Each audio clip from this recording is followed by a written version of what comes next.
Hey, hi guys. Today I am discussing on financial accounts and analysis June 2020 assignment. The first question is about different accounting concepts. The Here what you have to do is in the introduction part you have to mention different types of accounting concepts which are there. In the main concept you have to mention what is accounting period concept and what is separate entity concept. Now I will explain you what is accounting period concept. In this, basically companies make their accounts as per quarterly, half yearly or yearly basis. And if you see, there are many companies which follow quarterly, half yearly or yearly, or there are some companies which only do yearly concept. So this is what you have to do. You have to mention the details.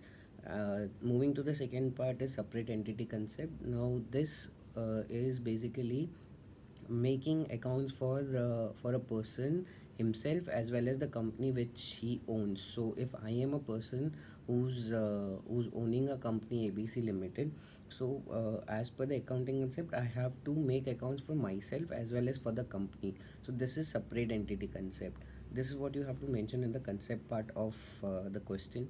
And in the conclusion you mention the benefits of it. For this you can refer to our textbooks. In the textbook, this is on page number 17 and page number 13. So page number 13 has separate entity concept and page number 17 has accounting period concept. Moving to the second question is about ratio. Now there are four types of ratios, and in those four types there are further more bifurcations of the ratio. So in the question it is mentioned you have to explain about any five ratios. Basically the four types of ratios are liquidity ratio, leverage ratio, profitability ratio and activity ratio. This is there. This starts in the page in the book on page number 279. So it has a entire list of it. If I'm not wrong, you can also refer to page number 303. It only defines about the different types of concepts of the ratios and how it is gained. So you have to mention different types of ratios over here. The five types, whatever you want to select, say P ratio, or say debt equity ratio, or say asset ratio. So different types of ratio, whatever you feel, you can mention over there. Google search that particular ratio, you will get the meaning and formula for this. Mention it and why it is used. Mention these details.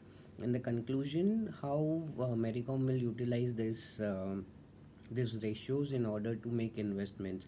This is what you can write over there, that by getting a particular number or a ratio, which will show whether the investment will go in the right way or not. So this is how you can write the second question. Moving to the third question is cash flow from operating activity and cash flow from investing activity. So cash flow from operating activity is basically cash generated from business, from a day-to-day business, which would include sales, or say which would include sales or any other activity which they do on a day-to-day basis.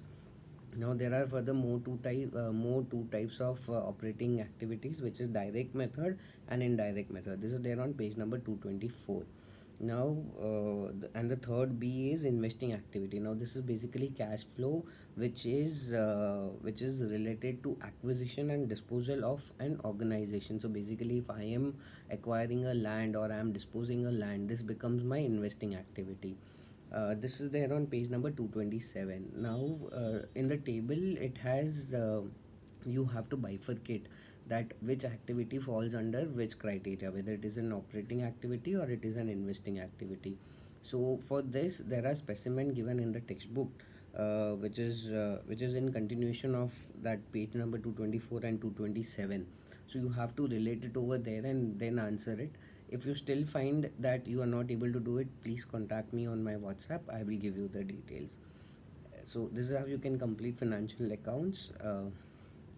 Make it fast and complete it. Thank you. Bye.